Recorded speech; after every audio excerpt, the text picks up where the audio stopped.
JHK here for the AllStar, and joining right now from Las Vegas is UFC middleweight Andrew Sanchez. Andrew, what's going on, man? Not too much. Out here in Vegas fight week, enjoying. Happy to be here. For sure, man, for sure. Let's start off with last weekend, man, in Vegas. Fury Wilder, the rematch. What did you think of the fight? People say that saved boxing. Yeah, I don't watch a whole lot of boxing. I didn't see the first two fights even, but like that was probably the best fight I've seen live. Like I don't know, with the build up, the characters, like they hated each other, and it was just fireworks. One guy gets dropped, the other guy gets dropped, and the clash of styles. I fucking loved that fight. It was a lot of fun to watch. Yeah, both those guys they're kind of like cartoon characters in some ways. Yeah, I could see that, like a comic book strip or something. Like Wilder's the big bomber, and then, Fury is this like weird looking, like dumpy, like troll or something. Yeah, totally. I don't know. Yeah, like a 7-foot troll. Yeah, I love his like his funny looking body, and he's just this giant like cyclops, but he's so loose, like he's so fucking loose. It's incredible to watch, like specialists, in boxing. And It is incredible to watch. It's like watching Gumby with like incredible, boxing skills. yeah, yeah, it's like you don't see that. You just don't see that in MMA. That kind of like specialist in a specific area. It's like, like Mayweather and his head movement. It's just like it's the Matrix, man. It's really a beautiful thing. Have you ever got deep into boxing, like with your training? Yeah, actually, when I moved up to TriStar, I did because that was kind of my weakness. Like I a good kicker, but I didn't know how to box. I couldn't like be in punching range and be comfortable. So if you watch my old fights, like there's a lot of me guarding, and because that's what I was working on. I was like learning basically how to like defend, and throw a jab and things like that. And to get better at boxing, you got to box. So coach would take me over to local boxing gyms, do boxing sparring. Like to isolate the areas that you want to work at. So a lot of boxing in the last few years. Fell in love with boxing. Love it. Yeah, it's a trip. Like you have, I believe this is your 10th fight in the UFC, and most Yeah. of your career, your MMA career, has been with the UFC. So you're actually still growing through the years, man. Do you feel that way? Absolutely. It doesn't like the growing doesn't it's not like, oh, like I'm 33 now, like now I'm just set. That's crazy. Like I have made like the biggest gains, just like yeah, I literally the biggest, like, because it's all just like connecting dots in your mind and right figuring out this puzzle, and um there's always something to work on. Like you can never not get better, you know what I mean? So there's no doubt that I'm better than I've ever been. I'm more confident than I've ever been. I can't wait to get my hands on this guy. I've never felt this way during a fight week. I'm just happy and excited. I want to fucking get in there, Like, normally I'm a bit, anxious, a little nervous, like anxious energy, but I really believe this time. So this fight week, it just feels different for you than any other Yeah. fight week. I fixed, some holes, some problems. I went to a new camp, I proved a lot of things to myself, and I made a lot of big, like monumental gains, I think, to my fighting style. So I'm fucking excited. I'm working with a sports psychologist, getting my mind right, like being able to game plan properly and visualize. Those things are really important. Diet, like there's so many little aspects, like like the diet, the weight cut, but like it all paints this big picture, and I feel like I got it all now. The sports psychologist, is that someone you added this camp? How long ago? Yeah, he kind of just came into the gym one day, and like one of the AKA coaches, Tomas, introduced him to me, um, and yeah, we started working together. It's been a couple months, I guess. But it just, yeah, like it's just easy to get lost in the sea of shit going on, and you get like kind of, you boxed in almost in your own head, right? So like you have to be clear about your intentions. Like in the fight, like it's very much like intentionality, or if that's even a fucking word. And conceptualizing what exactly you want to do, you know. And once you put it into words, and then you visualize it, you shadow box it, and then it comes alive in sparring. You know, like it's like whatever you want to do, like you just have to see it, and you can make it happen. And like I've heard that a million times, and until you actually do it, like it doesn't. I don't know. It's not the same. Yeah, it's definitely not the same. You know what I mean? But it seems like you've been putting those pieces together, and you mentioned that you have a new camp. Did you have some Yeah. kind of epiphany moment that changed your mind, made you want to make some changes, or was it just a gradual decision? Yeah, I mean, there was a lot of things like COVID, like kind of messed up the gym atmosphere up there. We couldn't train, like hard to get training partners. Which that happened in most places, but and also I kind of became a striker. You know, I was just doing strat. I don't know. I kind of lost like the wrestling part of it. Like I was a different person, you know, up here, and it was actually Conrad, my striking coach, who kind of pushed me like, hey, like you should go, you know, to AKA, because I knew I had to leave because of the situation at the gyms, but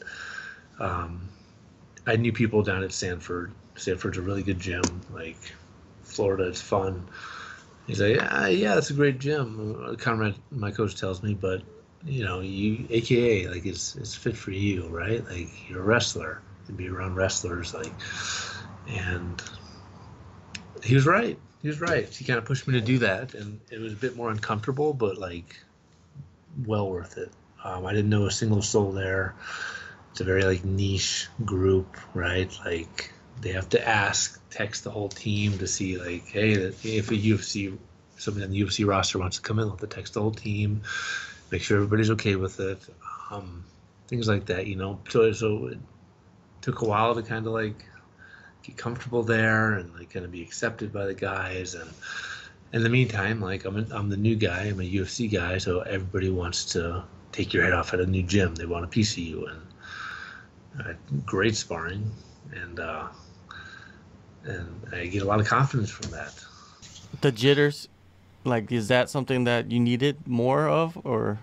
Uh, yeah, I mean, you know, like you could train, like I've trained with like lower level guys, higher level, but like let's say I train with like a guy at lower level than me. They start to kind of figure you out after a while, like, and you kind of, yeah, and you lose the nervous energy, which that's part of the fight, you know, and it also brings out the best of you in you. And for sure, like I was lacking that, like, oh shit, like this guy is gonna fucking take my head off if I'm not careful, right? And also new puzzles to solve. Like has a different style, different body type. Like it requires a different kind of method, I guess, to beat them. So, yeah. Yeah, your brain is like on overload in some ways, you know what I mean? Yeah, it's all in the brain. This runs the machine, you know. Yeah, yeah, for sure. It was a bit of like when I was young, like, strong, faster, I could work harder, which is a great quality to have. But like, I didn't focus as much on the mental side, and I guess that's something that comes with age and experience and making a few mistakes.